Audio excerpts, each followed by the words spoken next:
this route. And at the same time, if you follow the models, they'll usually get you there. It just, it's so easy to get off a track sometimes. Yeah. Um, so for today's class, we called it MREA Leverage with Systems. And really this whole thing came to life last November. I was going through a phase of realizing I wasn't on model. And through that process, I realized I had to let go of my director of operations and my transaction coordinator right around a 2 week period. And what ended up happening is I had to get super real with my systems or lack thereof. And what I had been doing was trying to hire other people to build my systems for me. And unfortunately, nobody knows my business better than I do. And it was one of them pieces that I needed to actually double down on and get put together. And so what happened was transaction coordinator was no longer with us. And I had to start sitting down and writing out our spreadsheet that I'm going to show you here in a little bit. And what I quickly realized when I got it complete was all of the green, which was the transaction coordinator role. There was a lot of green on the spreadsheet, and I didn't want that job back. And so what I had to do was I had to rehire quickly for that role. And I found Cyberbacker to be that link that had qualified workers that met the criteria, what I was looking for.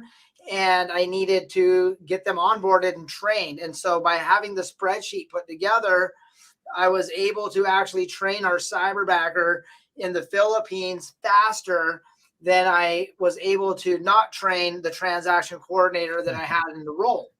And so it really hit me like, wow, if I get my systems defined, I could train you in person or on the other side of the ocean just as easy.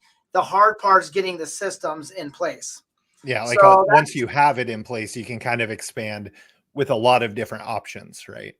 exactly, you can audit your system. You can have purposeful conversations with your team of like, when this happens, what else do we want to have happen?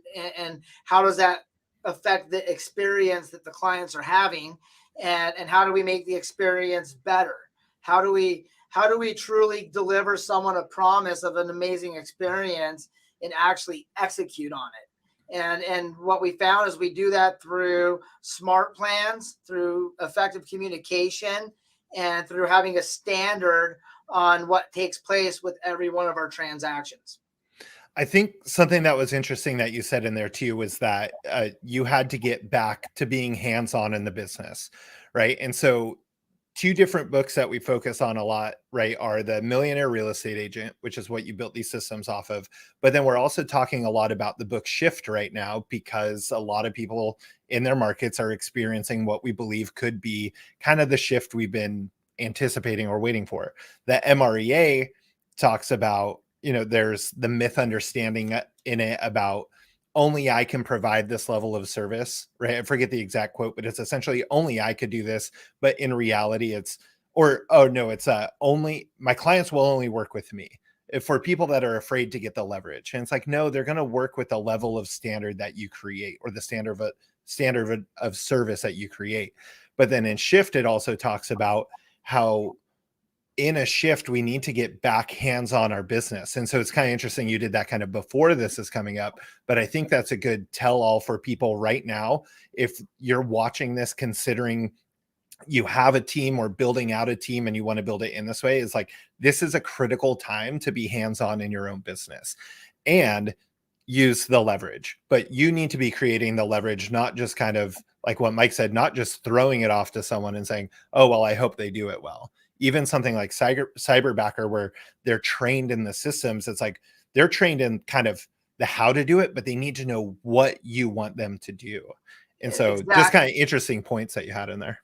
No, exactly. Like what I tell everyone is that when you're building a team, an agent that's a solo agent, and I always look at myself as a rookie agent, because in my mind I am. I've only been doing this since 2016. And so when you're building out the systems as an independent agent, those systems are the same as a team system. The difference is who's executing the tasks. And so whether you're a solo agent and you never want to run a team, or you're a solo agent and you want to run a team, or you're running a team, if you don't have your systems in place and you can't define your standard, it doesn't matter who you hire today. Yeah. They may not be here tomorrow. And what I realized through this process is I was a really bad trainer and I was a really bad rainmaker because I was too busy wearing the realtor hat and not the business CEO hat.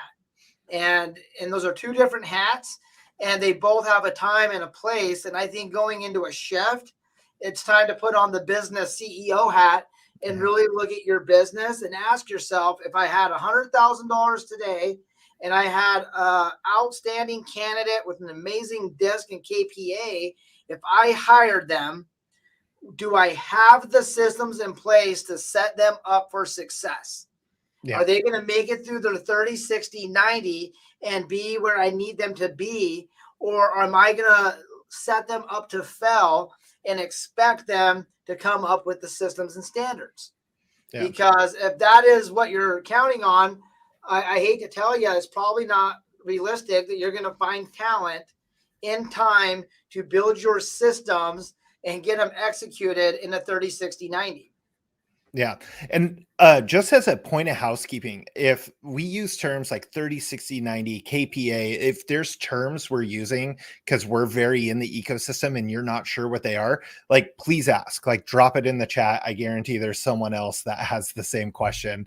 But just for a little clarification, a 30, 60, 90 is from the Success series or Career Visioning and Success Through Others, where we talk about, and I think it's actually a really good topic while we talk about people leverage, is 30, you have the 30-day, 60-day, and 90-day mark in order to determine if it's a right fit between you as the team and the person you hire, right? And so I love 30, 60, 90 because it kind of takes away some of the fear of, I don't have the money to pay someone for a year. Okay, well, I don't need to pay him for a year. I need to pay him for 90 days. And if I pay him for 90 days and I'm getting those results, we're happy as clams. Like, I'm actually bringing in the money. One other piece of housekeeping, someone asked that this is going to be recorded. That's kind of the fantastic part about doing this on YouTube. Just use this link later. It'll automatically, like, as soon as the recording's done, it'll be there for your viewing. That's kind of why I decided to do it this way instead of Zoom. And then one last question, then let's go to the sides. What's your team structure look like? Like, how did last year's business go, and kind of who do you have working with you? So last year we did roughly 26 and some change million in production and volume. GCI, we did over 750,000 GCI for our team and agents.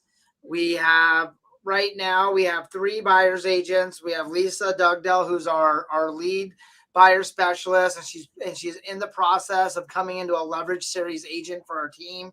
So it's really exciting to have her with us. And then we have 2 rookie buyers agents that are mentoring under Lisa and myself. And that's our buyer side team right now. And then what we've created is a level 4.2 virtual cyberbacker hub. So we have full-time employees through Cyberbacker. We have a marketing manager who takes care of all of our ads, all of our marketing, graphics, our video editing, all of that stuff. We have our transaction coordinator, Angelica, and she was our first Cyberbacker that we hired. She is pretty much turnkey now, taking care of all of our contract to close on buyer and listing sides for our listings, and she's doing listing management as well. Then we have Hazel, who is now our command contact backer. Her job is strictly to manage our contacts, keep our database health score as close to 100% as possible, which it wasn't. So when we brought Hazel on, our health score was right around 61%. And we are now close to 73, 74% on our health score. And our goal by July is to have it up over 85%. And so we're we're really doubling down on making sure that our database is solid and secure. And recently we just brought on Noel, who is our ISA backer full time. And he's going to be on the phone predominantly Monday through Friday, making calls. So he'll be calling for sale by owners, expireds, Facebook leads, realtor.com leads. He'll be circle prospecting, just listed, just sold, open houses. Basically, he's going to be our full-time guy on the phone in conjunction with the agents. So that's our cyber team. And then we have Sky Pearl, who's our in-house director of operations. And she just launched Keller Williams Young Professionals here in Montana. So we're really excited to see what she's doing, in the KWRI world with young professionals. And that's our team. And so what I realized when I went to leadership camp in Austin and they broke down the models was that I had enough agents at one point to be a level 5 team, but I had the structure of a level 2. And that's where Cyberbackers has really came in and helped us build out the right hub. And I'm really excited to see the progression of where it goes. Long-term goal is to help agents hire and acquire leverage quickly through virtual assistants. And it's something that I'm just super passionate about. I mean, so you said, so that's, I kind of lost count because Hyde, I kind of forget to pay attention sometimes. So it was about 4 total agents and 5 or 6 admin. Yep. Right. So you're looking at, and this is what we see from a lot of top producing and very healthy teams, is either a 50-50 split of agents and admin or more admin than agents. And like I was on the phone with an agent today at another company sitting there saying like, oh, I'm not going to bring on the admins. Like I just need agents to follow up these leads. And it's like such a dangerous little pyramid that we see get built upside down, right? Where it's agents, what's going to make a team most valuable isn't necessarily just leads. It's the administrative support they get, because agents they want to go be agents. They don't want to be tied down by everything else. So I think that's awesome that you have so many admins I don't want to say so few agents as a bad thing, but just the ratio to me seems pretty healthy. Well, yeah, like the way I look at it is like, especially now that we have Keys Please in place at our market center, which is like the Uber for showing assistants. If you look at why teams bring on agents, they bring on agents for leverage of time. You look why agents join teams, they join teams for leverage of experience, mentorship, and value. And if a rainmaker is hiring leverage to get leverage, then it may not be a win-win for this rainmaker to bring on all these buyer's agents, right? And vice versa. And so, like, I've played both sides of this game. I've been the independent agent, and it was really hard to sell me on joining a team. That's why I created my own. And at the same time, as a rainmaker, I see the value in bringing on agents. However, I don't want it to end badly. And the reality of it is, especially going into a shift, if we're not adding overabundance in value to our clients and to our agents on our team, then we're not going to have them. Yeah. They're going to go somewhere else. And they're not going to stay with us just because they think we're funny or because we got great graphics. I was going to say, you got a cool logo behind you. So yeah, it's awesome. However, what does that logo mean, and what's the value that comes with it? And like Lisa, she was our first buyer's agent on our team, and she's still with us, even though we've gotten a lot of things wrong along the way. We've gotten enough things right where she sees the value and she's in it in the long haul for us. And it's kind of like the analogy of the bus. Like, we want people on our bus because of who's on the bus, not necessarily where the bus is going. Yeah. Because the directions could change from time to time. However, if you have the right people on the bus, it's okay. We're going to have a great barbecue and wherever we show up at, So, wherever we end up, we're having a good time. Yeah, we're happy. Maybe it's Burning Man. We don't know. Yeah. All right, so I'm going to pull your slides up here and we'll start going through those. I am kind of curious. So if you're watching this, drop in the chat kind of where you're at team wise. So I've already seen like location wise, Arizona, Florida, Oregon, Southern California. What about teams? I'm kind of curious. Are people just starting teams? Are people kind of already into their team and they're looking for kind of how to use command on the team they already have? But just drop comments in there. I'm just kind of curious where you're at. And then let's get going. So your slides are up, my friend. Oh, you can hit that little hide button off that little taskbar there. That'll go away and you're good to go. Boom, boom. All right. So the first question I have for you, Jason, and for everyone watching is, are tasks and checklists a system? I want to say a part of a system, but maybe not the whole system. It's a good question. Yeah. No, so tasks and checklists, they are a system. They are. The challenge is if they're not automated, if they're in paper form, there's a lot of room for human error to take place. So looking at like a regular paper system, like here's a good example of a to-do list for an agent. And anytime you can have a task list or a checklist or a to-do list that you can execute, that is a system. It's just a more dated system where you have a lot of room for error. So like this to-do list is a perfect example of an agent system that's going to get them through the day. Mine never looked like this. They were always written in chicken scratch on 5 different pieces of paper and notebooks, and never as executable as this. However, this is a system, okay? When we really think about systems, though, what we're really talking about in the agent world today, we're talking about cultivate all the way to close. So from the time you get a lead till the time you turn it into an opportunity, till the time you go under contract on a property and close, there are a series of tasks that take place that need to be executed. And really it's up to the rainmaker to decide who and when are going to execute these tasks, right? So when we think about leverage, systems with leverage is about people, systems, and tools. It answers 3 important questions: who is going to do it, how will they do it, and what will they do it with? Okay. So if you're watching this, feel free to scan this QR code with your cell phone. It'll bring you into our agent systems that we have. If you save this spreadsheet, save your own copies so you're not editing this one that we share out.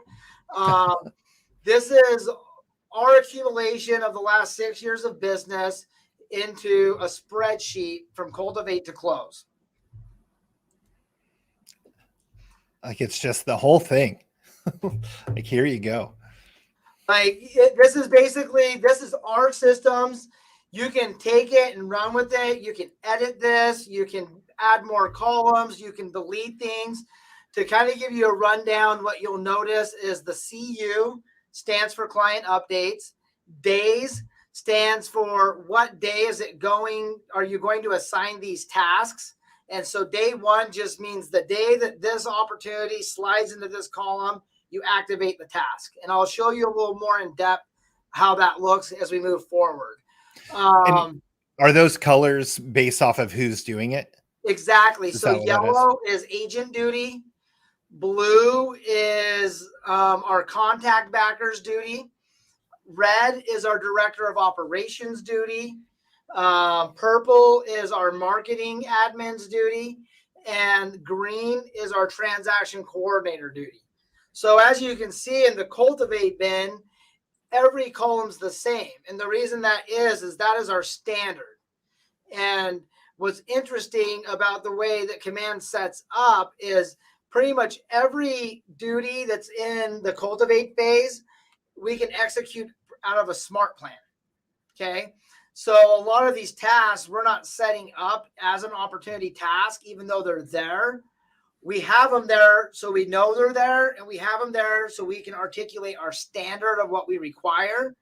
And where you really start getting into the nuts and bolts of opportunity tasks on the buyer side is when you go under contract. And so for today's class, we're going to do a lot of conversation around the under contract phase. So as you can see, our under contract phase has a lot of green. And it's because of that, I believe a transaction coordinator is your fastest form to leverage out of any other hire out there right now in business. Because when you look at all the green that needs to take place in a day-to-day transaction, it's overwhelming. Like Yeah. I'm a high I, and I have some D in me. I'm ADHD, and all that green just kind of loses my interest real quick. This is a nightmare for high Ds. Yeah. Like it was like pulling teeth for me to sit down and put all these duties in. However, what's most important for me when I'm talking to agents is, look, I'm going to show you how to do all of this up here. I'm going to help you set everything up so you can execute this. By doing this, you're going to have appointments, and this is our standard on appointments and what we require. Once you get through your appointment, you're going to have an active level 1 buyer or a level 2 buyer, right? You're going to go into negotiations, and then you're going to go under contract. Once you go under contract and you do these 3 things, you're done. You are back up over here talking to more buyers. And the team is going to now take your contract to close, executing every one of these tasks on every one of your contracts that you write. And so just to be clear, you have these tasks built into the opportunities in Command. Yep. Right. And so this spreadsheet is just, this is like the framework of it. And then this makes it duplicatable by others if they want to download your sheet, kind of copy, place, replace. But I just wanted to point that out. That's not like you're logging in and looking at this. It's all built into essentially automation at some point within opportunities. Exactly. Command is such a beautiful platform. However, it's blank when you start. And if you start just adding tasks into Command and you don't have a master list, and that's really how you got to look at this, is this is our master list of our standards of tasks and procedures that we're going to embed into Command and automate. And then we can, as a team, we can audit this list, we can mastermind on this, and we can add and take away tasks if we deem necessary. And so anything that happens in Command happens on this spreadsheet first and then gets transferred into Command. Gotcha. No, that's great. All right. So we'll hop back over here. So when you're in Command and you're in your pipeline, what you'll notice is it has the same brackets that our spreadsheet just had. It has cultivate. It has appointment. It has active. It has under contract. Same thing down. Oh, I'm pushing the wrong buttons. Hold on. There we go. That'll happen. Woo. Look out. So for today, again, we're going to be focusing on the under contract phase of the buyer side. Okay. So what we'll do is when you're inside of the under contract phase, this is what it looks like. And again, what you're going to notice is you're going to notice that we have our tasks sitting here on these contact cards. These are the tasks from our list. And now it depends on which phase you are in the under contract setup, on which task you're going to look at. So if you're opening Command for the first time, you would pick whichever phase you're wanting to work on. Today it's under contract. And then you'd click up here where it says edit stages. When you edit the stage, it brings you into the back end dashboard for these tasks. Okay. So this thing's loading up here. Yeah.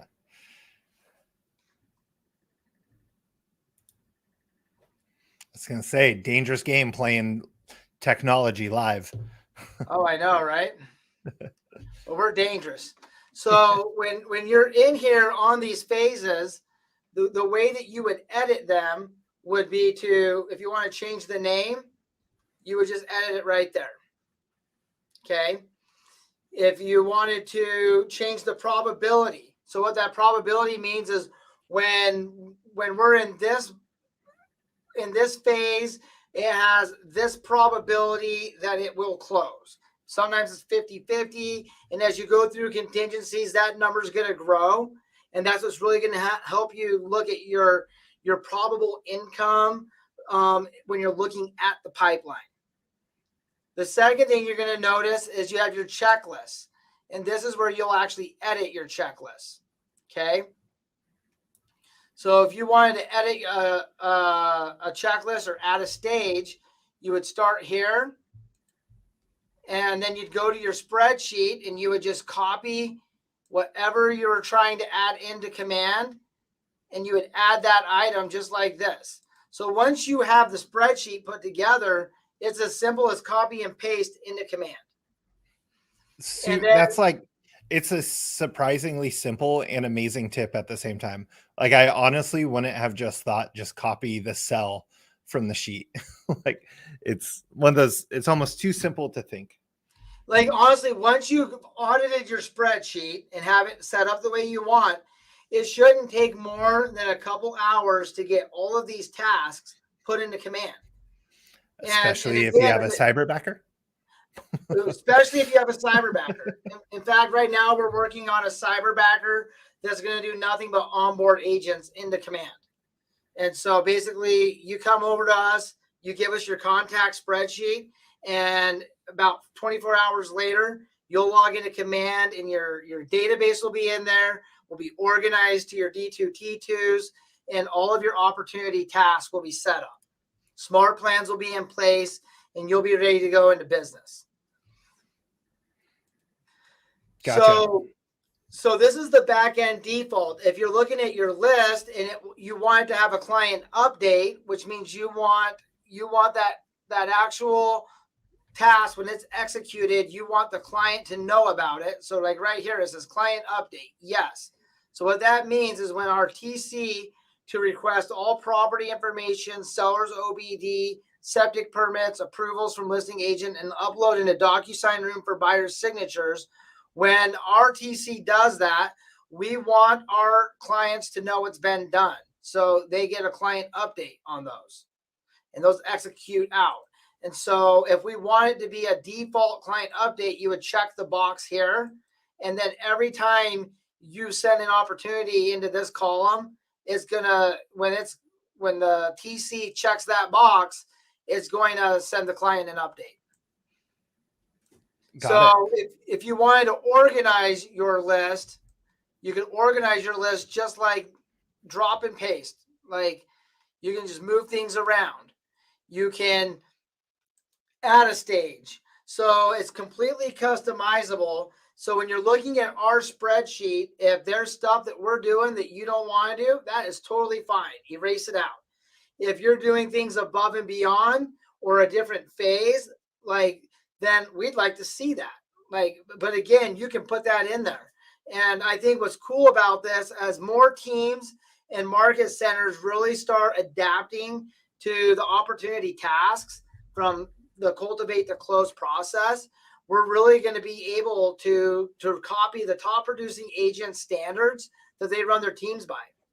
And that's really how I look at this as a standard. Because if you're going to bring people on and train them into the business, unless you're there to babysit them every day, this system will babysit them for you. And this makes it repeatable. It makes it duplicatable, and it makes it, oh man, I just forgot the word. I had a brilliant thing to say. I'll remember. But basically, by setting a standard, then your clients come to understand, especially that communication piece.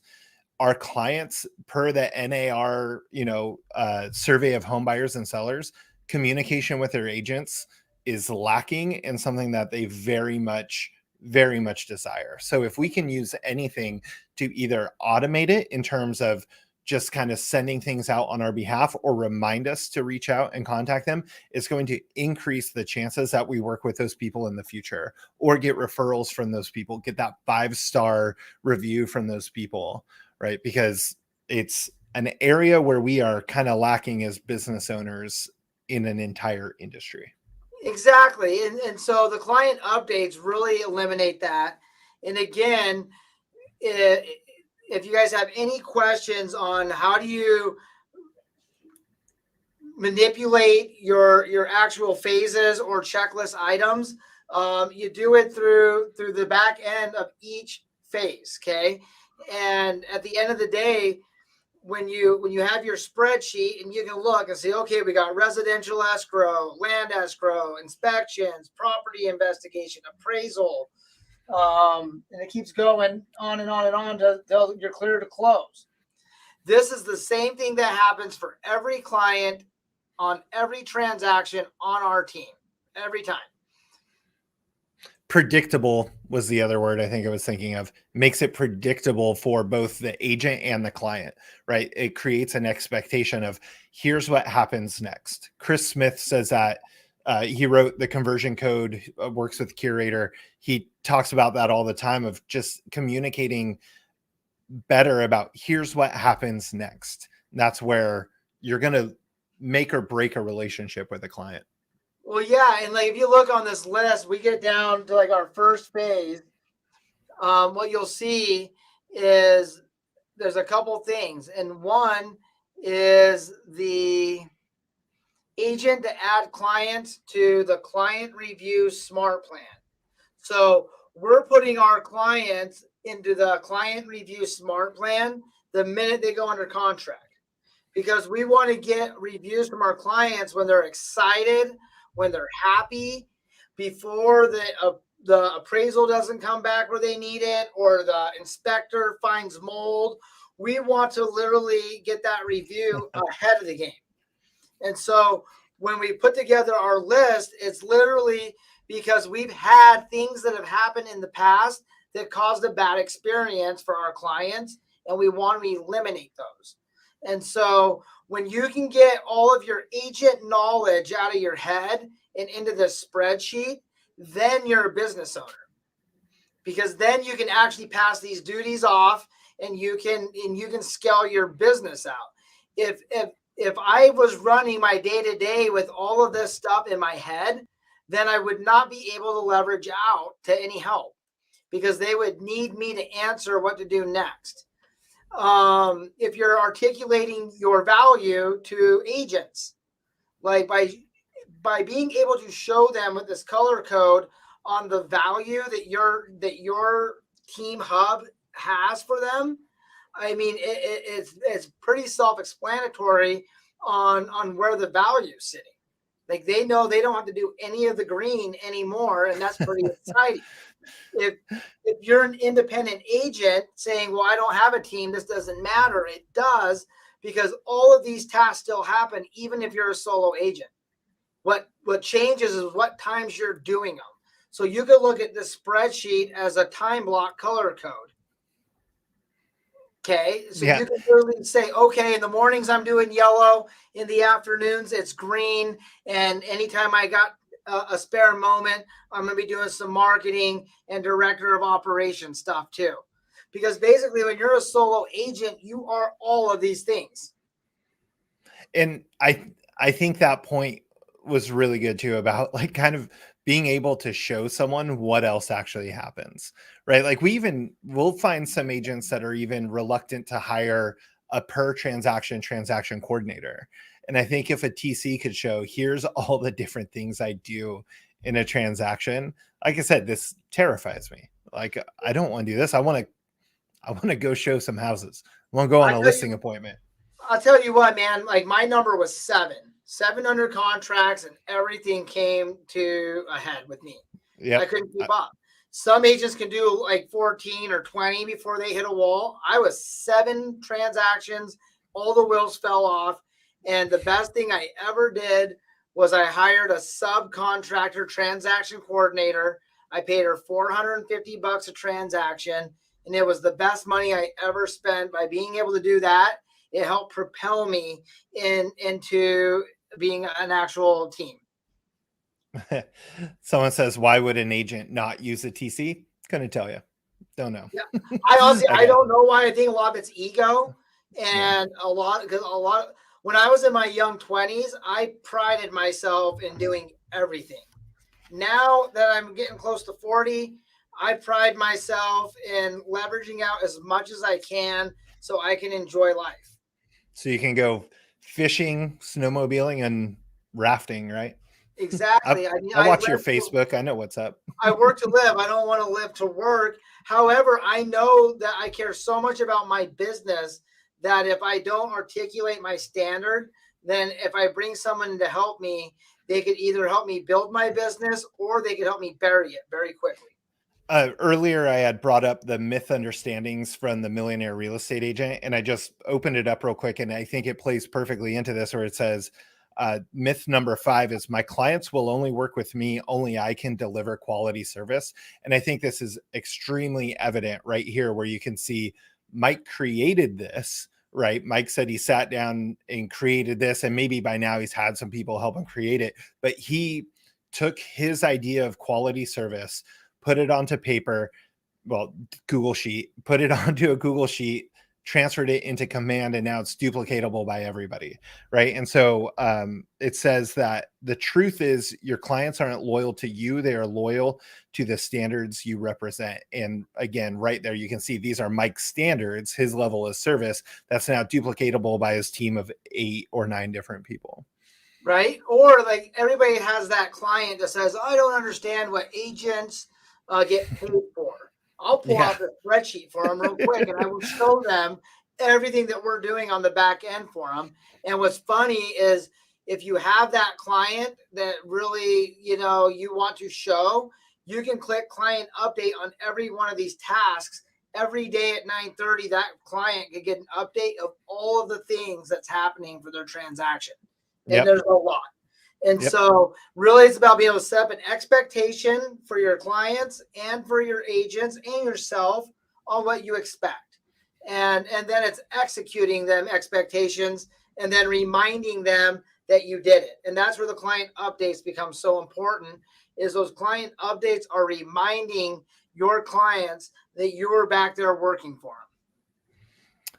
I mean, I think, this is awesome. Like what's your next nugget of awesome that you have?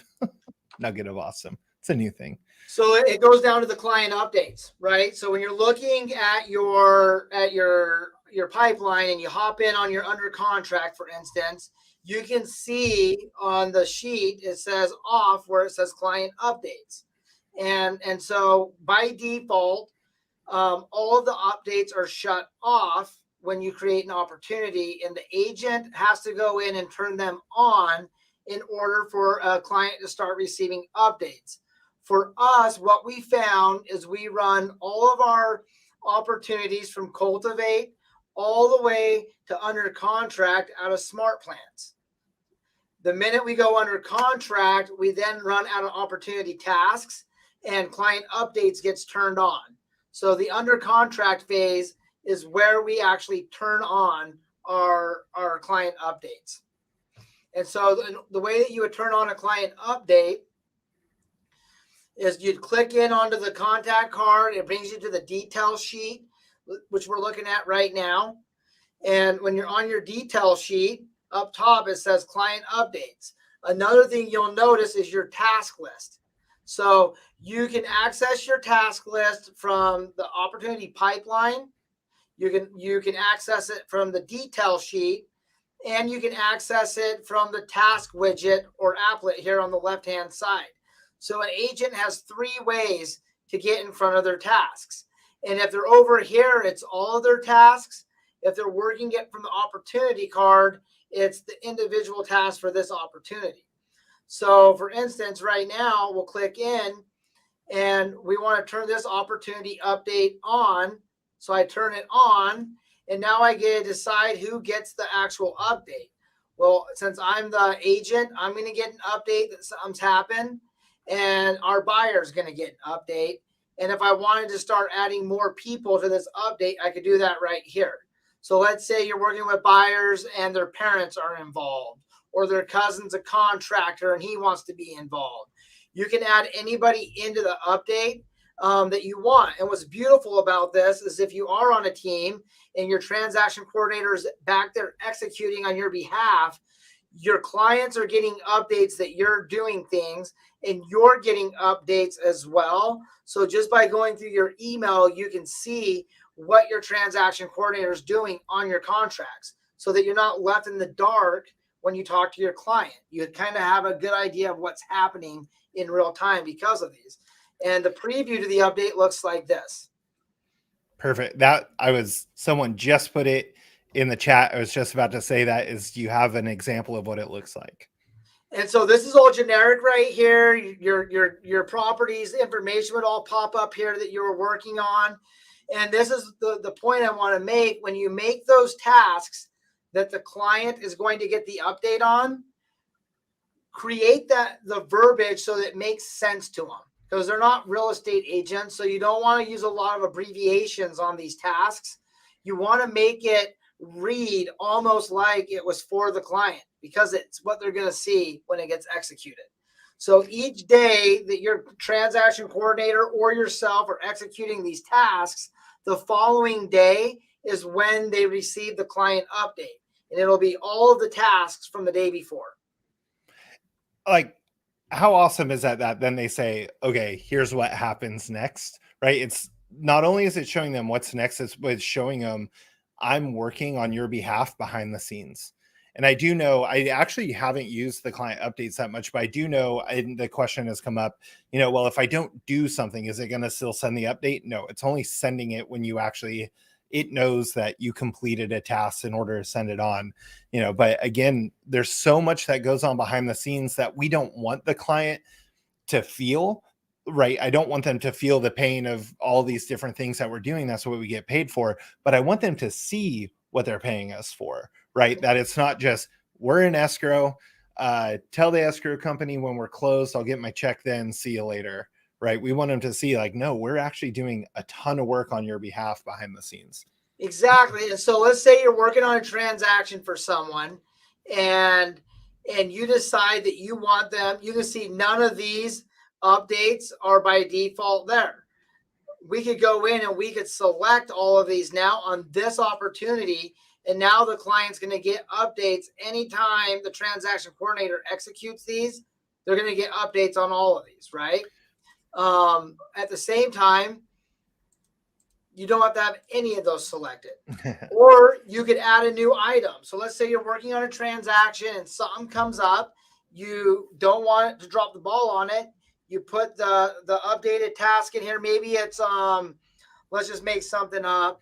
Like ordering another inspection, right? Like that always comes up, right? Order new inspection. Can't spell this afternoon. Okay. That's fine. So then we want the client to know that they're going to get an update on this because we've ordered it for them. And I'm going to assign this to Angelica, our transaction coordinator, and I need it done today.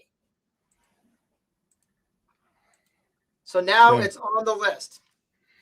So go ahead. I was going to say, and what you'll notice is this one I actually assigned and dated. If you don't add the due date, it will not syndicate to your task applet until you've assigned and set a due date. And that's why our list shows day one, because anytime we are in that column, I want that due date set. And so that's someone actually goes in and manually sets those, right? Correct. So right now, like according to our list, the agent's duty is to walk opportunity through all stages and assign tasks to TC, admin, and marketing for file. And I had a little bit of pushback from agents. Well, that's a lot of redundant stuff that we have to do. And I respond back, yes. However, I want you to know what our process and standard is, because at some point when we get our next upgrade with command and opportunities, all of this stuff will be by default once you get it in there. And so right now, I like that you have to assign it because I want agents to know what's happening. I want agents to know what the transaction coordinators are doing, and I want them to understand our process. If it's too automated, then they just expect it and they don't understand the why behind it. So right now I love the fact that command is as raw as it is, because it really gives us the ability to build it out in real time and understand the why behind it. Gloria asked, are those client update emails, those are just set by default, right? You don't have to modify them or anything. It's just automatic. They're just automatic. The only difference is if you wanted to, you have your, by default, it's checked. And the ones that you don't add by default, then you'd have to check the box if you wanted the client to get one. Yeah, but the design itself, you don't have to create it or anything. It's already done. It's all turnkey by default. You don't have to do anything. All you have to do is get the tasks into the command opportunity and assign. That's it. Right. All you have to do is the work, and that's always the part that's tricky getting people to do, is the work. And that's why we're working with Cyberbacker right now, to have backers that can get this set up for you in under 48 hours. Because we understand that a lot of agents don't want to stop, even though they should. They don't want to stop production. And the reality of it is you either got to stop production and get this defined, or you got to pay someone else to do it. Either way, like, you have to get it done as fast as possible, because once they start making more upgrades into command opportunities and this stuff becomes defaulted and super easy to run through, it's still not going to do any good if you don't have the tasks in there. Yeah, makes sense. And so, like, get in there and get utilizing it. Is your fastest form of leverage, hands down, is in opportunity tasks and smart plans. That's my truthful opinion. If you're looking for leverage and you don't want to hire anyone, get your tasks and smart plans figured out quickly. Gotcha. All right. So that's our client update pitch. So now we're going to go into our tasks and what it looks like with tasks. Okay. So with opportunity tasks, you have your contact tasks, and then you have your opportunity tasks. And I know I mentioned a few times, we work smart plans till we're under contract, and then we're going to opportunity tasks. So when you're in the task applet,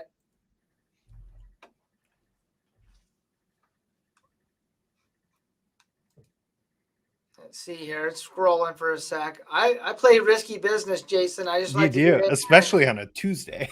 On a Tuesday, I'm running full on in. Here we go. Boom. Go. So you got your opportunity tasks, okay? And then you got your team contact tasks over here.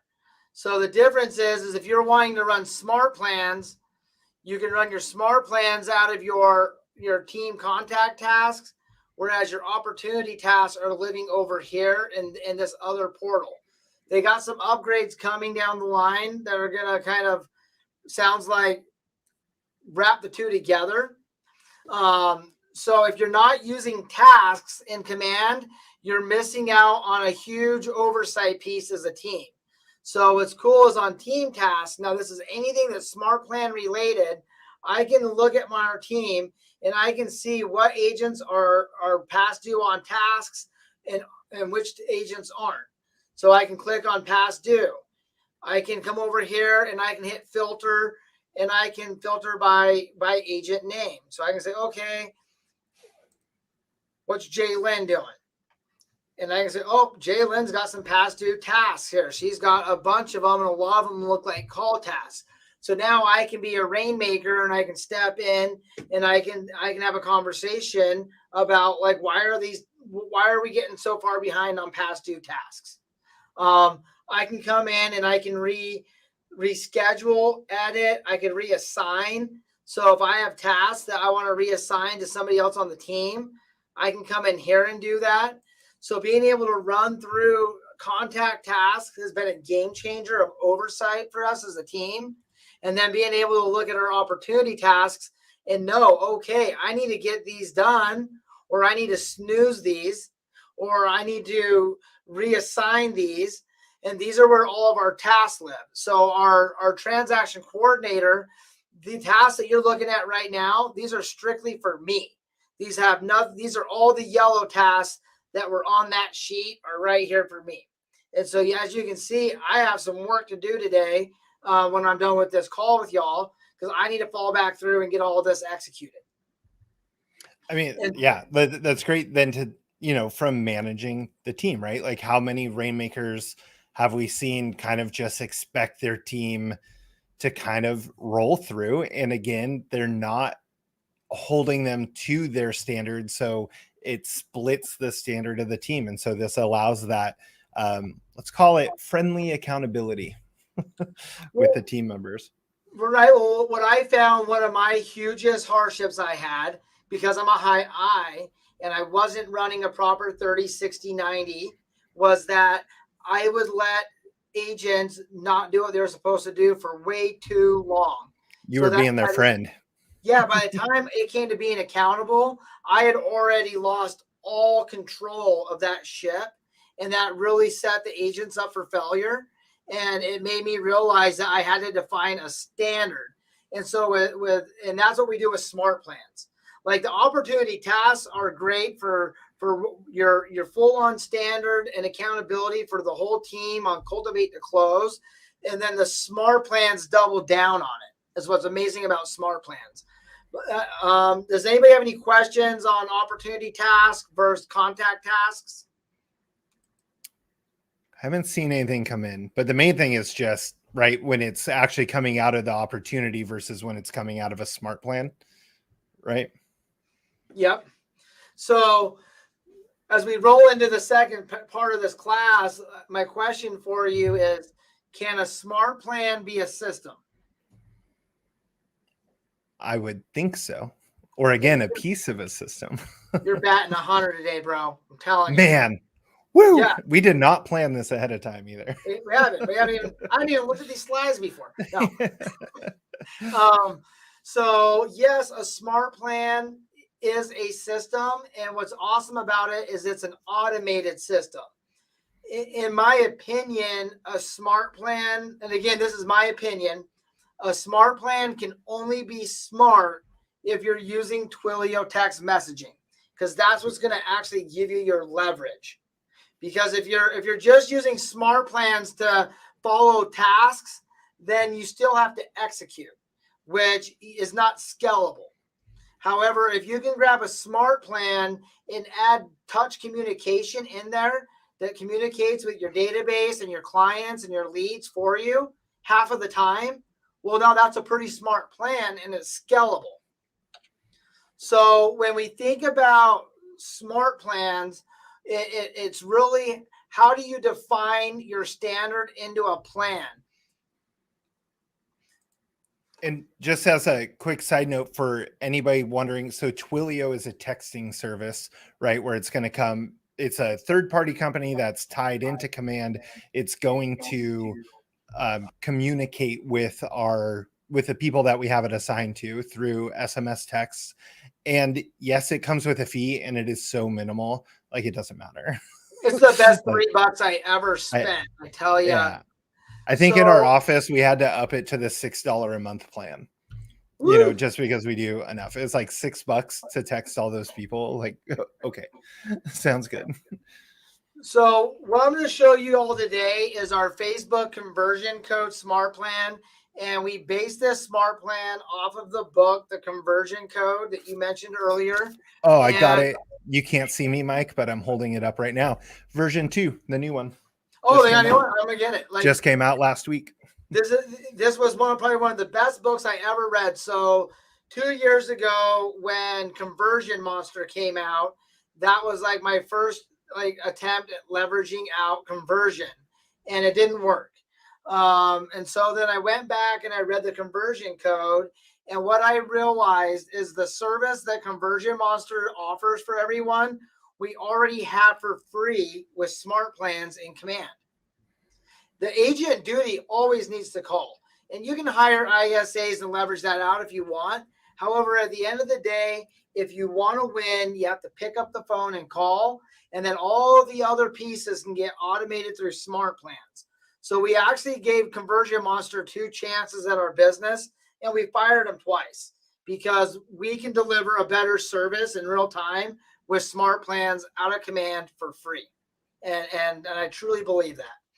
So with this smart plan, what I want you all to look at is day one,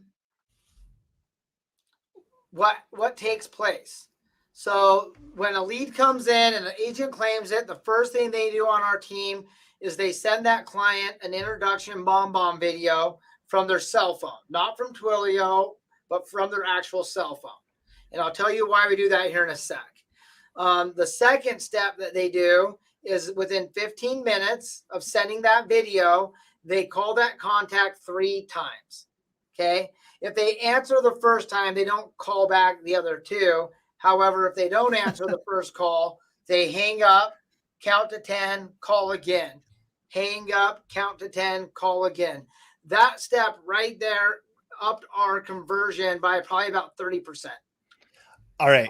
I have to ask because I know someone else is thinking it because I am.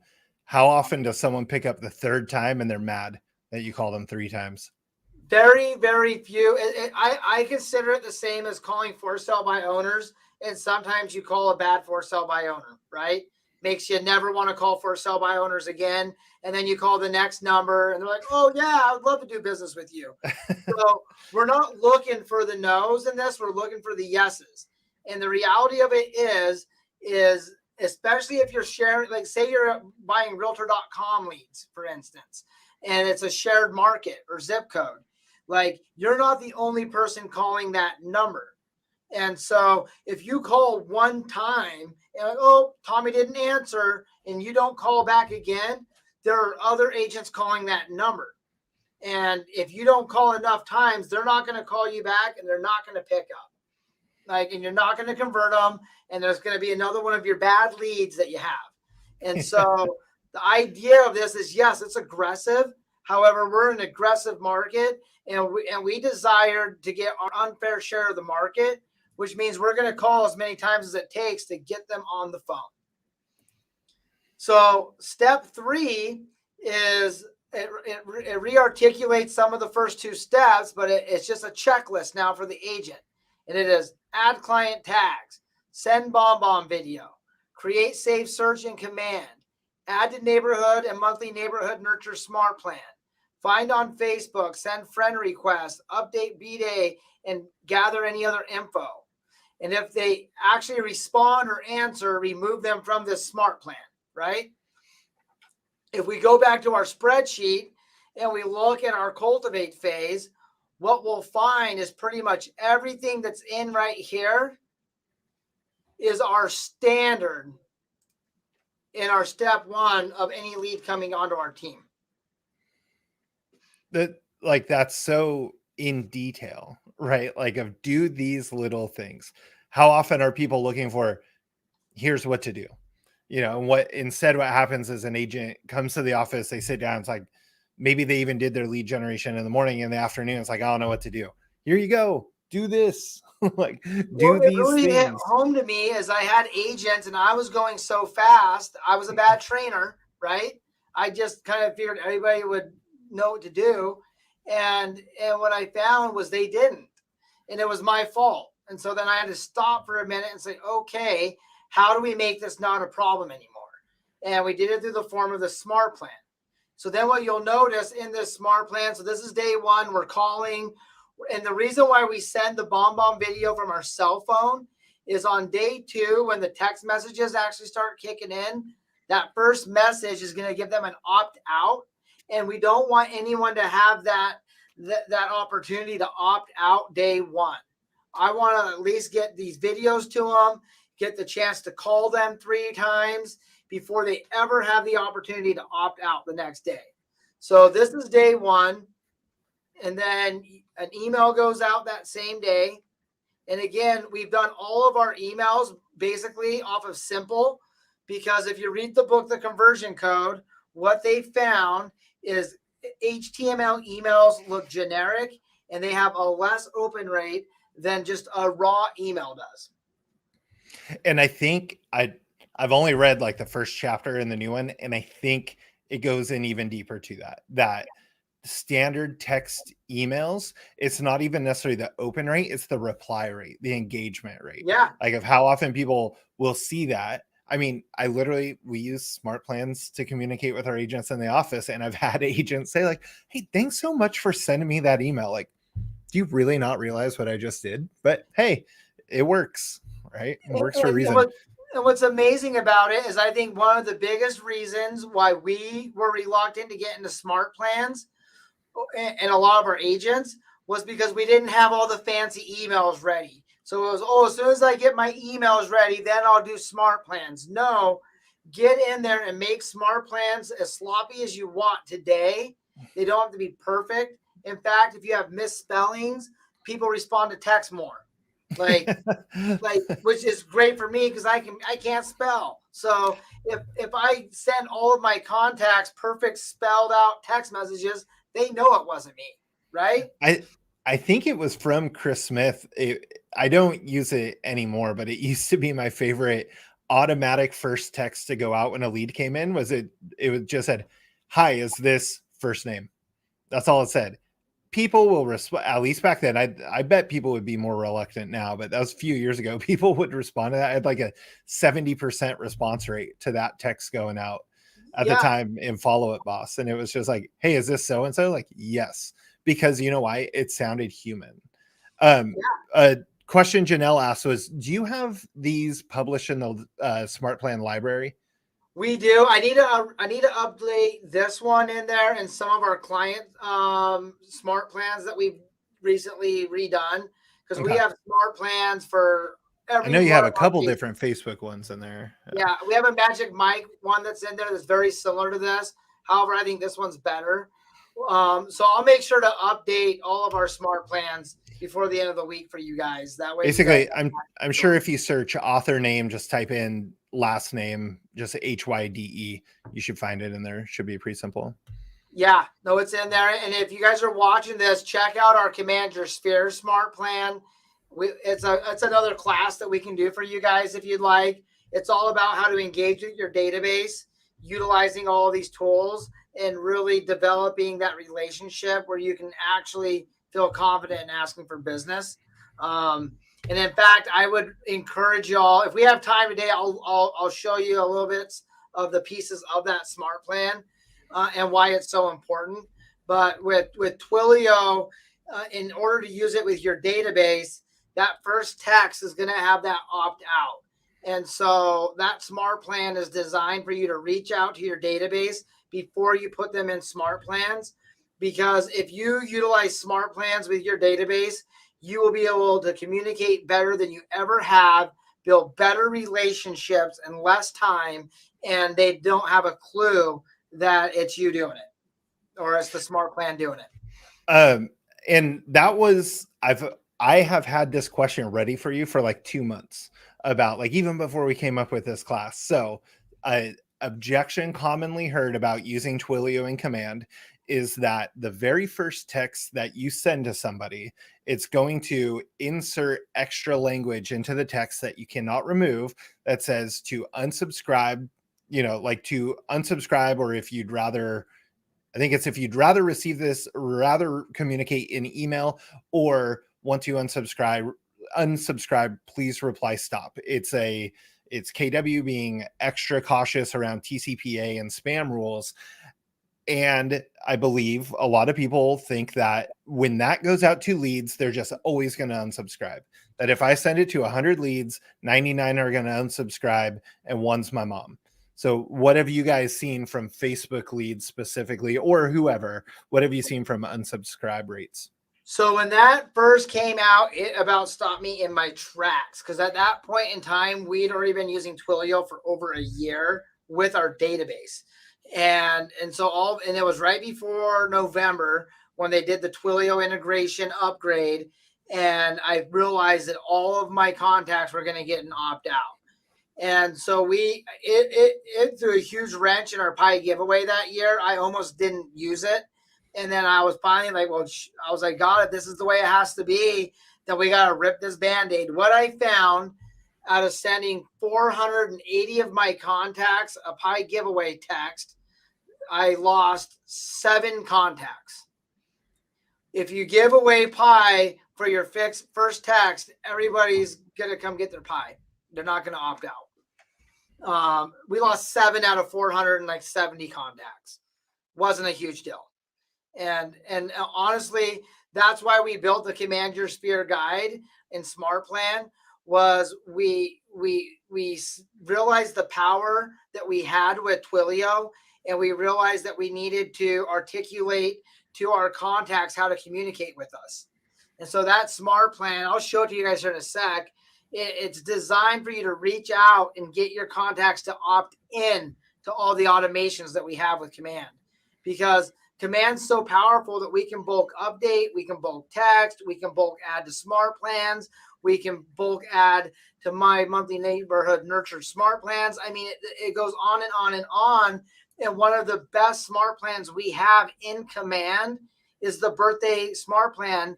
It's a 4-touch Smart Plan that reminds you to mail the birthday card. It sends them a birthday text, and you don't want your birthday text to come out with an opt out.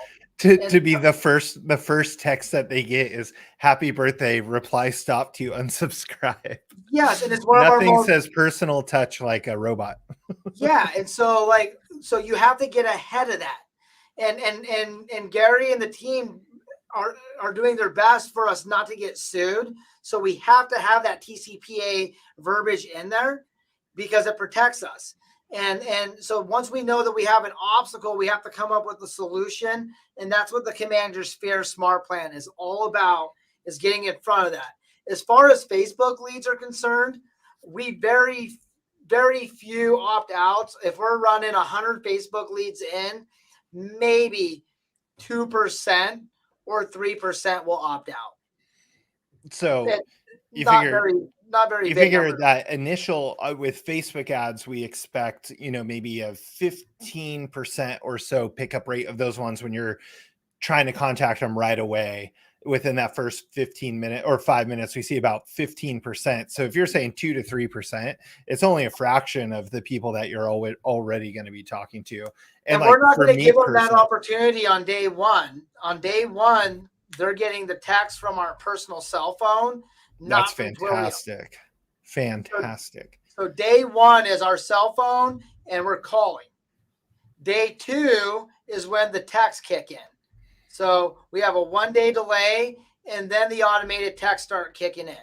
And what you'll see is this one's a static text because we're not going to run this Smart Plan over and over. It's a one and done. So on day 2, they're going to get a text. They're going to get another email. This one we built out for the mobile search app. So this one does have an HTML email with it. Another day delay, then another text message, then a 1-day delay, and then an email and a phone call. So our agents have to call on day 1, and our agents have to call on day 4. That one piece right there about not having the text go out immediately, I think that solves it. Where they are getting the personal touch at first, right? They got a text with a video because it's through BombBomb. So it's a video text, personalized, I'm assuming, right? It's, hey, Mike, this is Jason from Keller Williams. You just subscribed on our Facebook page or whatever the script is. It's like, oh my God, like talk about tying in a personal relation. Then fine. They didn't pick up the phone. They didn't respond to the email. They didn't pick up the phone the 3 times he called them. They got the text. They didn't respond to the email. Okay, now we can go into the automation. Now we can let the robot kind of take over a little bit. Yep. Fantastic. And then you hop back in on day 4 and you do it again. And so on day 4, you could send a BombBomb again. You could call again. You kind of repeat day 1. And then you have another day delay and then another text message and then a day delay. And now you got to create a task. And again, this is another BombBomb task. And this is where we send another BombBomb video to touch base with them. I mean, talk about eliminating, in a way, call reluctance, right? When agents just, I've called this guy like 10 times, like he never picks up. It's like, to me, shooting the video is even easier. Hey, here's a quick video, hey, pick up your phone, right? Jill Jill asked in the chat, how do you overcome the battle with Twilio not being from your actual cell phone number? Or rather, is that a battle for you? And if so, how do you overcome it? So let's hop over here, and I'm gonna hop off of this slide real quick, and we're just gonna hop in to the other smart plan I was telling you about. Okay. Actually, I mean, while that loads, someone asked, why do we need BombBomb?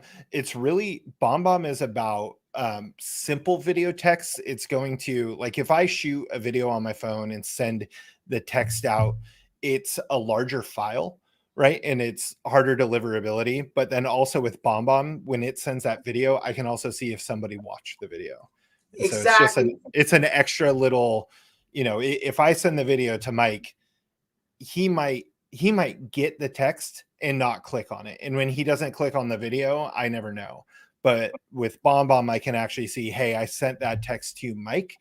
Mike watched the video. That tells me maybe it's at least a real person, but it may not be the person I'm trying to reach out to. If it was a Facebook lead, maybe it's bad info, but it's getting me one step closer. And it lets us know that they have a phone in their hand and it's time to call. And to clarify, BombBomb does not integrate with Twilio. So that's what he's saying of step one. So like the Facebook lead comes in, I'm assuming your Facebook leads or your Facebook ads, you have them tie automatically to the smart plan. So the smart plan triggers right away, sends the agent the task. And the first task is that the agent is supposed to send a BombBomb video first. Yep. If the person responds within that first day, they terminate the smart plan so that they don't then get the Twilio the next day trying to follow up with them. Exactly. We have other smart plans after that, because if someone responds, you're either going to end up with a couple different things. One is an opportunity. They're looking to buy or sell in the next X amount of time, or it was literally the wrong information and they're not interested. That would be the only like bad lead, right? Or it's the phone number and email are just wrong. It was Elvis Presley or whatever. And so the minute we have that conversation, then we go into different smart plans. But we're always trying to get them down the pipeline. And that's why we start everything and cultivate. The minute someone becomes an opportunity, it means that they rose their hand and they said, yep, I'm looking to buy or sell in the next X amount of time. And then they come into our ecosystem. And what you'll see in our cultivate is we have level 2, 3, and credit repair, because we only want our agents working level 1 buyers actively. Everything else can get ran this way through smart plans. Level 1 buyers don't want to be communicated with like level 2 buyers. Level 3 buyers do not want to be communicated with like level 1 buyers because they think it's too pushy. If you communicate with a level 1 buyer like they're a level 3, they're going to go buy a property from a Zillow agent who responds to them. And so we're using our smart plans to communicate. So for instance, a level 1 smart plan, 1 week, they're going to get a text saying, hey, Jason, just wanted to check in on your search. Do you have any questions?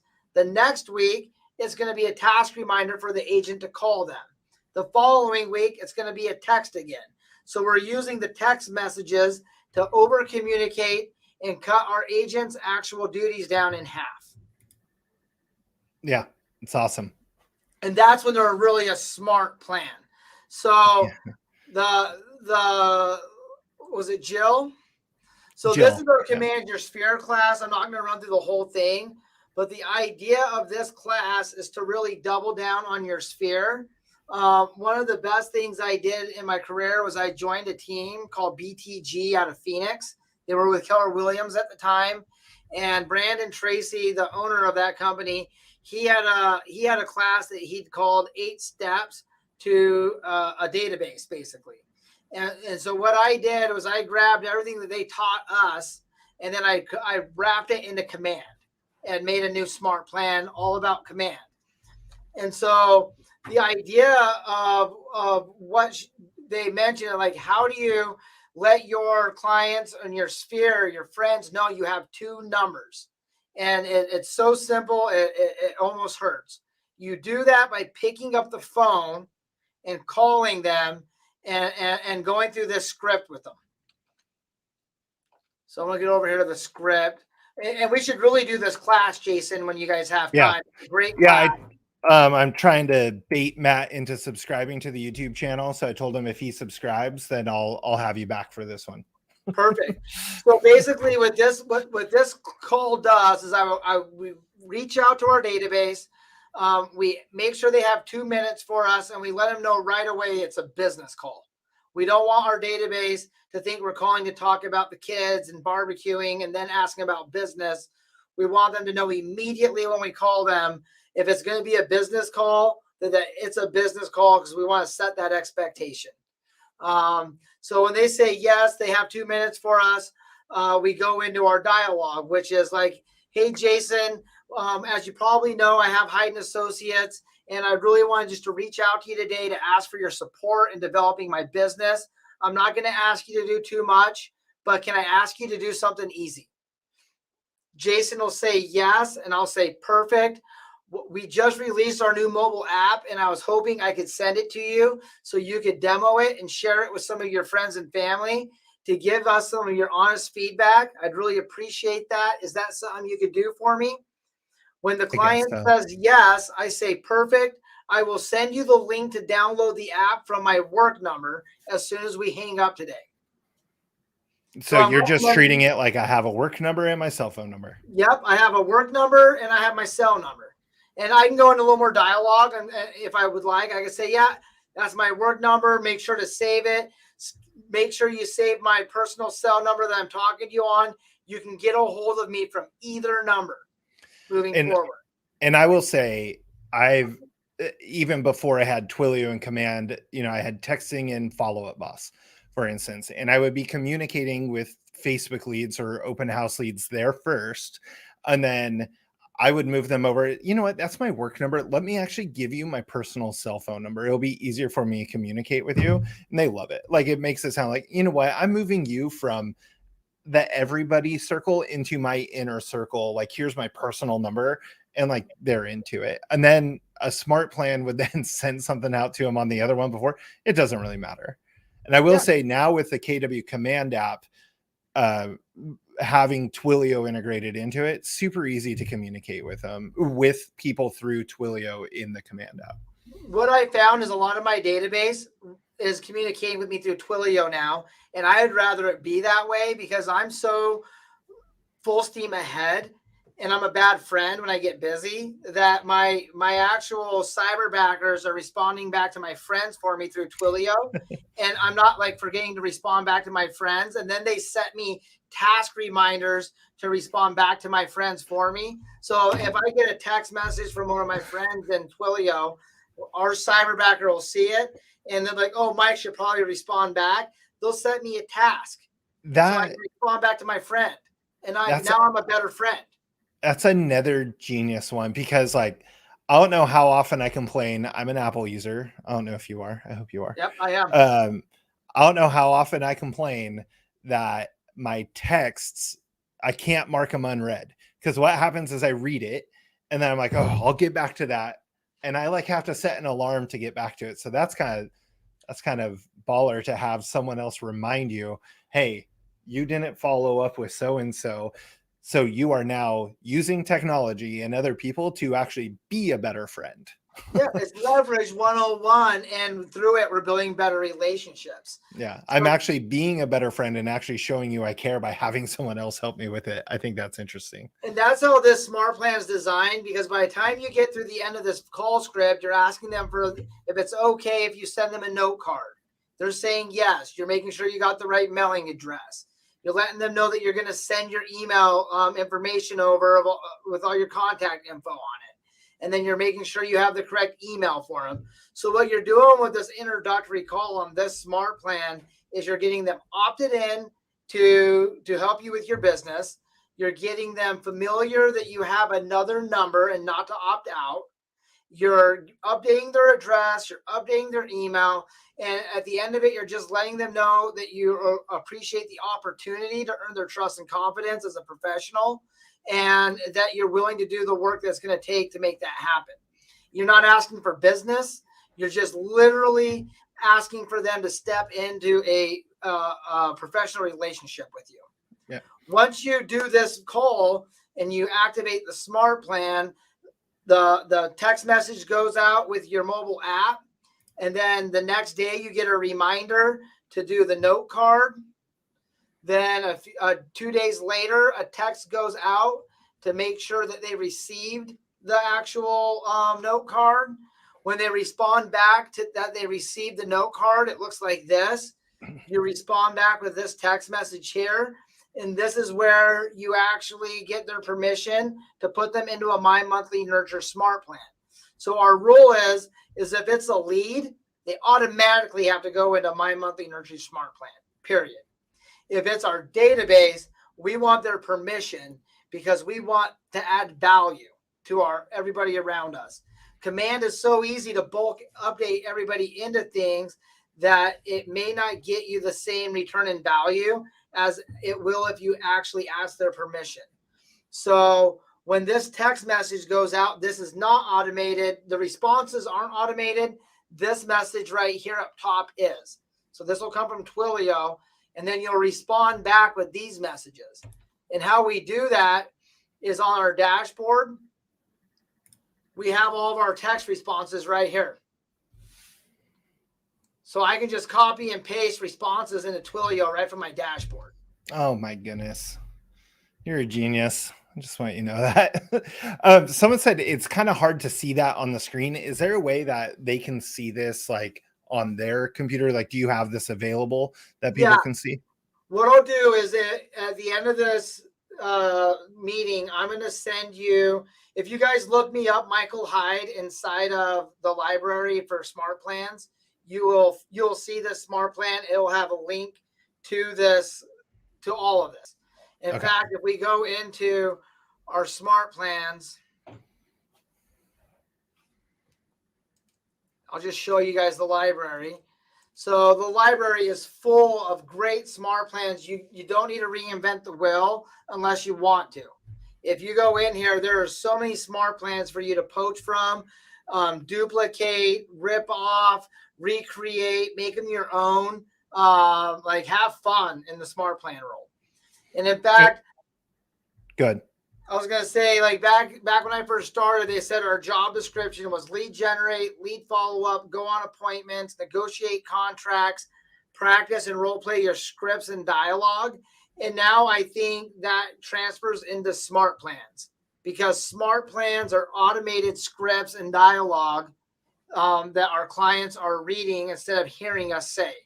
And so you have to make time each day for smart plans because they are one of your fastest form of leverage for free that you have access to as agents. Will you type your name in right there real quick? I just want to make sure because someone said there's about 10. Does that look right for you? Yep. Okay. So right here's the Command Your Sphere smart plan. And just as a note, this isn't what he has created. This is what he's had published, right? So I'm sure he has hundreds in there that I have so many where I'm just testing things.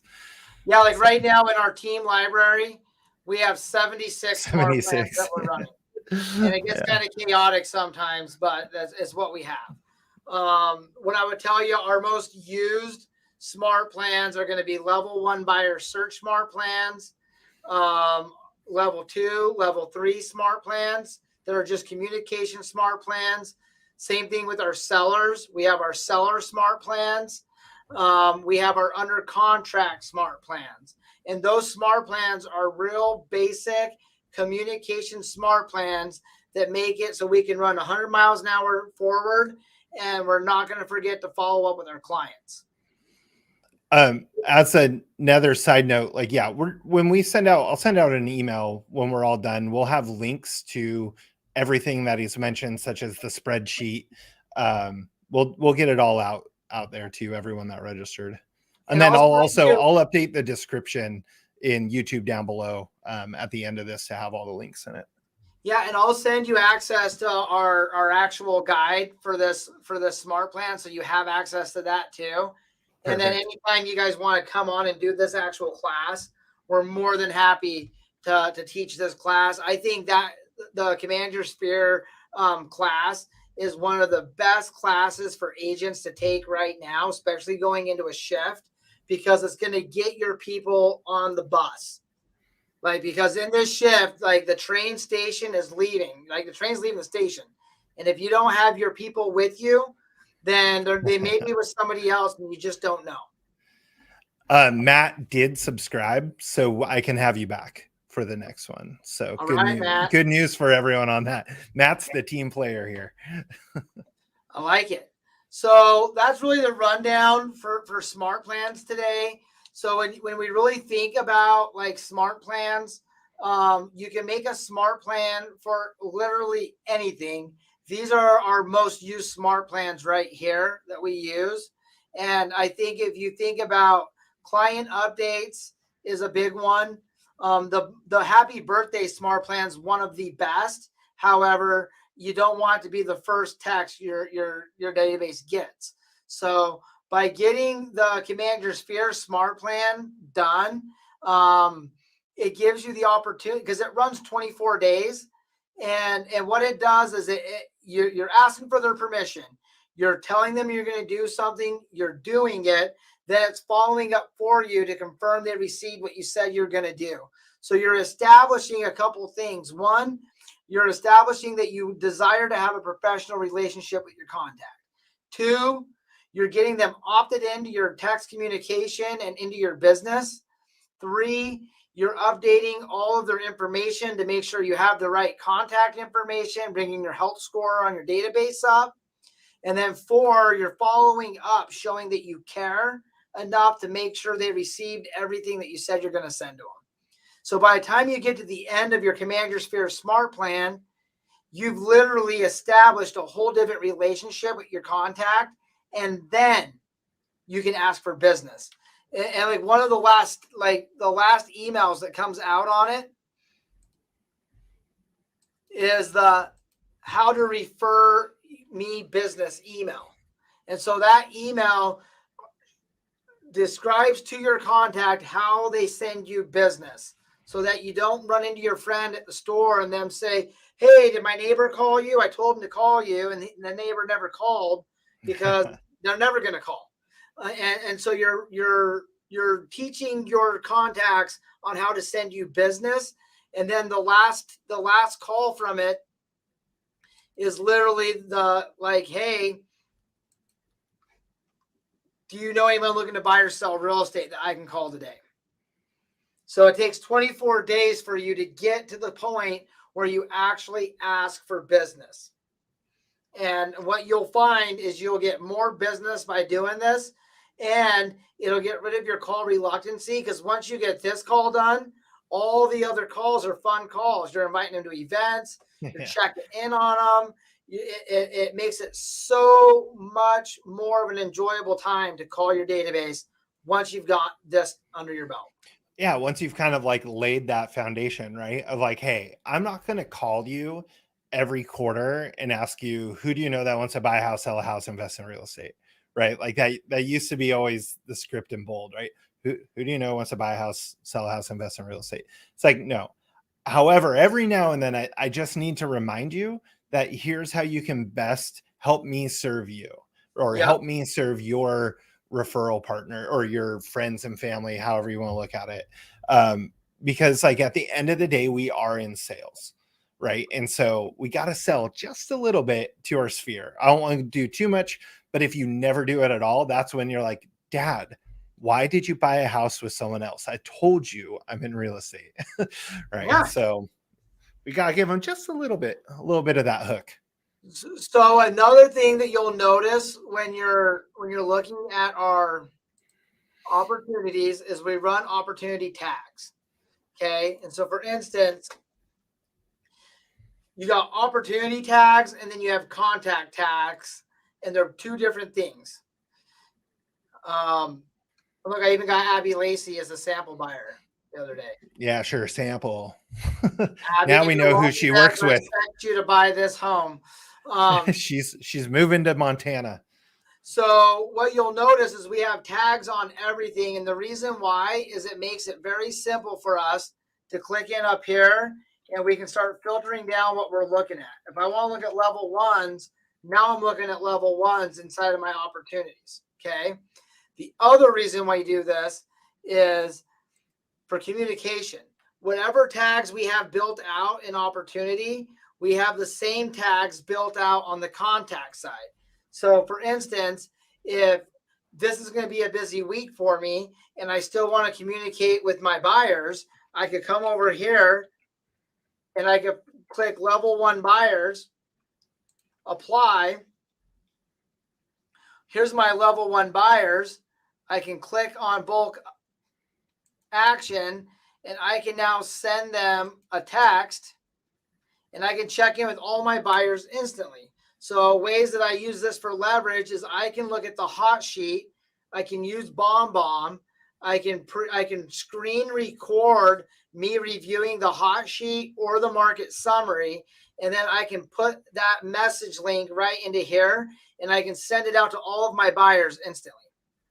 When you do that, and this, we're going to get really technical for a second. When you drop the link in there and it sends it to them, does it actually populate in their text as a video, as that video preview? I believe it comes as a link. Okay. Right there. So my message would be like, hey. Either way, here, click here. Yeah. Click this link to see all the houses that hit the market today. Exclamation mark link, and it goes out to everybody. And that's a way of me getting the hot sheet in front of all of my buyers. And you doing it as a video, like there's a level there that you could take this again to one more level higher of being like, hey, here's a quick video, screen record it on your desktop of like, here's my top 3 favorite houses that hit the market this week. Send it to those people.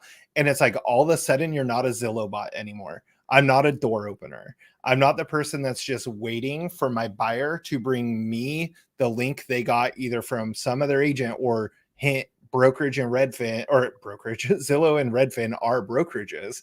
I'm not waiting for them to get these links from other brokers. I'm going to them and saying, hey, I'm coming to you and telling you why you need to pay attention to this house. And it's just going to up and up. And especially as a battle on buyer agent compensation continues, when you're a buyer's agent, you're going to have to start to prove your worth a bit more. And that'll definitely help. Or get in that habit now. Or let's say you're busy and you want to get in front of all of your AWs or your BEs. Mm-hmm. So I can click in here on my AWs and I can send all of my AWs today a message, and I could say anything, but I could say something along the lines of like, hey, it's Mikey Hyde. Do you have a couple minutes to talk this week? What's a good time to call? And I can send that out to all 32 of my contacts. And then as they respond back, I can purposefully call them. And that's how we're doing reverse bold 100s now. That's crazy. How many people do you have in your database? Right now in our database, like as a team,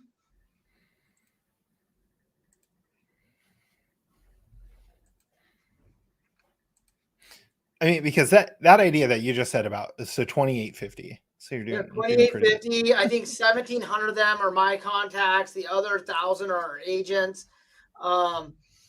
As a rainmaker, as agents come and go from the team, I end up with all of their contacts back. And that's what really helped pollute my database in 2019, 2020. And it's one of the main reasons why I hired an actual cyberbacker to do nothing but manage our database. Like right when she started about a month ago, we were at 61%, and I've been at 61% for about 2 years in command. And let's see where we're at today. Because that idea of the reverse bold 100, which if you're not familiar with it, we always called the bold 100 from the KW Maps course bold, right? That's talking to 100 people about real estate in a single day. So a reverse bold 100 would be getting 100 people to call me about real estate in a day. And that's usually through marketing or something else. So I like that idea of what if we texted so many people that we already have a relationship or at least some communication with and say, hey, give me a call, or when is a good time for you to meet? And they're responding to that. You knock out. So you have 2,800 people. You could do your entire database in 10 days using Twilio. because Yep. Twilio does have a restriction of you can only do 200 unique numbers a day, so we don't get flagged as spammers by the network, Yep. by the cell phone networks. But it's like, how powerful would be if this week, because most people are going to have a smaller database of about 1,300 people, how powerful would it be if this week you reached out to your entire database and said, we need to talk, or, whatever hook you want to put on there to get them to tell you when it's a good time to call them. It's like, yeah, boom. like one of the best ones we did, I'm sure a lot of you have heard of the Golden Letter, and you can even look up the Golden Letter Smart Plan. But basically, the Golden Letter is just a message that says, like, hey, I have a couple buyers from out of town or whatever that are looking to move to the area. Do you know anybody thinking about selling that is not on the market currently? And they respond back. And what happens, for some reason, my database is not loading up right now because I'm trying to show from it. Let's all just act like that didn't happen. It's fine. So basically, with that, you can do that with a bulk message, or you can do a smart plan with it. I've had some of my best listings come from that text message out of Twilio. One day I did it, and this is back before I knew you couldn't do more than 200. I think I did all 400 of my sphere with that message, and I ended up with 7 listings. One of them was a $1.7 million listing, and I went on to do several pieces of business with that seller off of that text message. We have people crushing golden letters right now, so like setting listing appointment, like multiple listing appointments a week from golden letters. And so I'll include a link right now. Yeah, like right now is the time to start striking on sellers. I'll include, again, in the email and down in the description. It'll take me a couple hours to get to the writing the description, but I'll drop those in there, links to how to do the golden letter and everything. It's a great campaign. So if you guys scan this QR code, this gives you my direct contact information. I love systems. I love building teams. I love this whole conversation around smart plans. If you have questions, general curiosities, just feel confident in reaching out to me anytime, and I'll definitely respond back to you and help you any way I can. And definitely I'll share anything that we're doing. And I would love to learn from all of you as well, as you guys start working on the spreadsheets and really taking this to the next level. I would love to see what happens as everybody in KW kind of moves into the next era of smart plans and opportunity tasks. So if people have questions about Cyberbacker and they're not in Montana, are you still a good person for them to reach out to and talk to you? Yeah, because I can get you a connection to the right person for whatever state you're in. And we can definitely help mastermind on how, because hiring a cyberbacker is the most amazing experience I ever went through, because you're hiring skilled workers that have the personality profile to match the job description. So it's probably been one of the most enjoyable things that I've done in the arena of hiring and training. At the same time, if you don't have your systems defined, it's going to be challenging to train. And so if you decide you want to go down the avenue of virtual assistants and cyberbackers, feel free to reach out to me, and I'll do my best to help you make it a win as you're hiring them, and set both of you up for success in the process. Yeah, because someone had a question early on about the pricing, and I just said it can vary kind of depending on number of hours. I think it can vary on some other things too. So I think it's better if you just talk to Mike directly about it, or to Cyberbacker directly, but obviously go through Mike, because it seems like he knows what he's talking about with it. Because we're in talks with them. I have a VA from another company as well. And one thing that I kind of finally almost gave into in a way was that it's like, these aren't just people that you kind of just throw tasks at, right? Like that can be, but it can be way more powerful when you see this as it's just another team member that does not live in the same country as you. That's it. That's the only difference. That's it. You hit it on the head. Like when I first started thinking about VAs, I was like, no, I want real people in my office. Then when I realized going through COVID, was no one wanted to come to the office anyways. And when they showed up, it kind of weirded me out. And our cyberbackers are real people. They're in real time. They're more available than any of my employees have ever been. I can text any one of them and be in a Zoom meeting in under 60 seconds. They're full-time, 40 an hour a week workers. They speak English. They love to learn and to grow. They're excited. I've not gone on one Zoom meeting with any of our cyberbackers and ever left that meeting in a bad mood because they're so happy. Cyberbackers set up the whole platform the same way KW did with Profit Share. So the way that we're like hiring is we're interviewing at least 1,000 candidates a month, and we're only hiring 100. They have to be qualified. They have to pass background checks. They have to have the skills to deliver before we're going to bring them on. On top of that, once they're vested, they're part of Profit Share. So we're paying them exceptionally well for the job, better than any other opportunity they have down there. We're giving them health insurance, and we're setting them up for growth with Profit Share. And as they learn our systems and tools, they become worth more money, not by us paying them, but by Cyberbacker bonusing them to train future Cyberbackers. And so that was something I picked up at Family Reunion was, I don't want to misattribute, so I'm not going to say who said it because but basically it's they hired one cyberbacker or virtual assistant, and then that one hired more essentially, and so they have 10 right now, and it's a individual agent in the sense of she's the only one doing the sales, but then she has 10 administrators through Cyberbacker. She might have one person in person. I don't quite remember, but it's like to have those 10 people, and she talks to all of them, but only one reports to her, and the rest, like an organizational chart. It's like, oh my God, like when I was selling real estate full time, like what I could have done with 10 people under me, right? Like you'd be a very different world. Well, it's amazing. Like you look at this 4-2 model that we're built. This is our team right now in a nutshell. So the director of operations is our only in-house employee we have. That's Sky Pearl. She's amazing, and she helps direct our cyberbackers.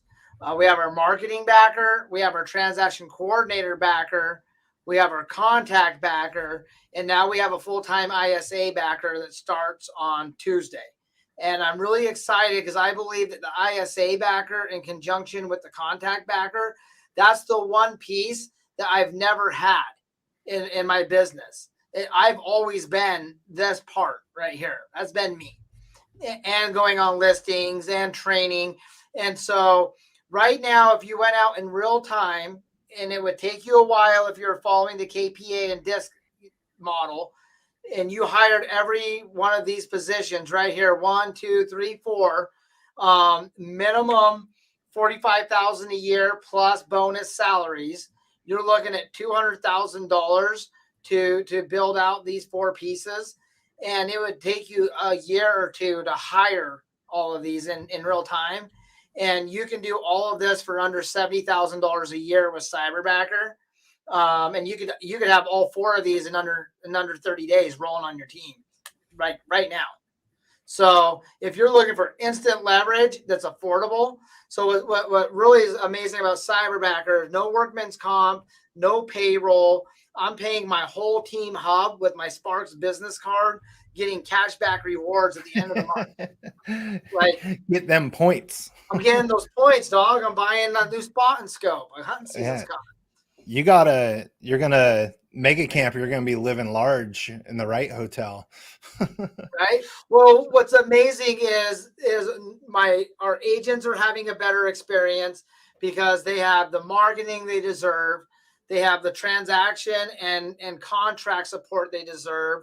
They have the database being organized so that like I can't blame agents for not doing what they need to do. Because at the end of the day, if they don't hit the standard, they're out. And if they're out, we're still organized because our contact backer is watching every lead. They're watching everything come in real time and making sure that everybody's in a smart plan, making sure that everybody's in a safe search. Like the reality of it is the My Monthly Nurture Smart Plan executes 12 emails a year. The safe search can go instant, bi-weekly, bi-monthly, or monthly. So you can really finesse that safe search to meet any level of buyer that you have out there. However, if you have a buyer in a My Monthly Nurture and in a safe search that's monthly, that's 24 emails that are going to deliver. And that's the difference between dropping the ball completely or at least showing up to race day at some capacity. And at the end of the day, like emails are old news. However, they're better than nothing if you're not doing anything. I would say you say emails are old news. They're getting stronger. And that's conversion code 2.0 in Really? the new edition. He's talking about because something like 90%, like I said, I've only read the first chapter, but in the first chapter, he talks about 90% of people stop picking up their phone, right? So the number of actual pick up the phones have gone down. So then that turns into, it becomes important to text, like layering in your different things. But email, especially with the way social media is going, email becomes more important because people are really starting to, there's a lot of distrust with Meta. There's a lot of distrust with what's going on with the different social media platforms. So it's the email list, like keep collecting email addresses, be a vacuum of email addresses. Shotgun effect on everything. And that's where we're at. We're just pulling any lever we can. And we're leaning into any bit of leverage that we can find along the way. Yeah. So this was incredibly valuable, right? Like I said, I wanted to bring you on because there were things I thought I could learn from it. I have an entire list going on my whiteboard right now. That's why I kept disappearing for a second. We've got a bunch of things on my when you were talking about notes, I've just got sticky notes everywhere. That's my task manager. So we will get all the links out to everything that we've talked about. Like I said, it might take a minute. I've got an appointment right after this, but right after that, I'll get all these links out. What last things? I like my new thing, knowledge nugget. Any last things you want to impart on the remaining people? If you're an independent agent, you are running a team. It's just a team of one. And so you got to be, do, and to have. And so no matter if you want to stay a solo agent that just has an amazing life, or you want to build the biggest legacy out there, it all starts with getting purposeful with your standards and your operating procedures. And we all signed up for the job of being real estate agents. However, as we go into the next shift, and we're in it right now, you really have to start thinking like a business CEO and really doing eat the frog head first. And what I would tell you is I've done this class several times now, and most people ask me, like, God, I really don't want to do that.